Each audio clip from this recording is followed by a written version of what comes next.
Zero count ఉన్నప్పుడు IVF ICSI పద్ధతులతో ఫలితం ఉంటుందా? జీరో కౌంట్స్ ఉన్నప్పుడు బెస్ట్ ట్రీట్మెంట్ ఏది అని అంటే ఇక్సీ ట్రీట్మెంట్. ఎందుకు అని అంటే మనకి స్పర్మ్స్ వచ్చేవి చాలా కొంచెం నెంబర్లో వస్తాయి. కొద్దిగా వచ్చిన స్పర్మ్స్ తోటి మనం చేయగలిగింది ట్రీట్మెంట్ ఇక్సీ ట్రీట్మెంట్. ఐవీఎఫ్ కూడా కాదు. ఐవీఎఫ్కి ఇక్సీకి డిఫరెన్స్ ఏంటి అని అంటే ఐవీఎఫ్ పద్ధతిలో ఒక ఎగ్కి చుట్టూతా థౌజండ్స్, ఒక 10,000 స్పర్మ్స్ని రిలీజ్ చేసి వదిలేస్తాము. ఎగ్ని ఏదో ఒక స్పర్మ్, ఆ 10,000లో ఏదో ఒక స్పర్మ్ వెళ్ళి ఫర్టిలైజ్ చేస్తుంది.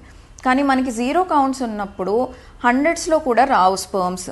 సో అందుకని ఐవీఎఫ్ పద్ధతి వాడటానికి ఉండదు. సో ఈ జీరో కౌంట్ ఉన్న వాళ్ళకి టెస్టిస్లోంచి డైరెక్ట్గా స్పర్మ్స్ తీసి మనం ప్రెగ్నెన్సీ వచ్చేలా చేయాలి అనుకున్నప్పుడు ఇక్సీ ట్రీట్మెంట్ అనేది బెస్ట్ ఆప్షన్. ఇక్సీలో ఏంటి అని అంటే ఒక ఎగ్లోకి డైరెక్ట్గా ఒక స్పర్మ్ని ఇంజెక్ట్ చేస్తాం. సో దానివల్ల ఒక ఎగ్కి ఒక స్పర్మ్ అంటే మ్యాక్సిమం మనకి ఒక 20 or 15 ఎగ్స్ వస్తాయి. సో మనకు ఒక 15 to 20 స్పర్మ్స్ మనం తీయగలిగితే ఈ సర్జికల్ మెథడ్స్ ద్వారా మనకి ఫర్టిలైజేషన్కి కావాల్సిన అన్ని స్పర్మ్స్ వస్తాయి.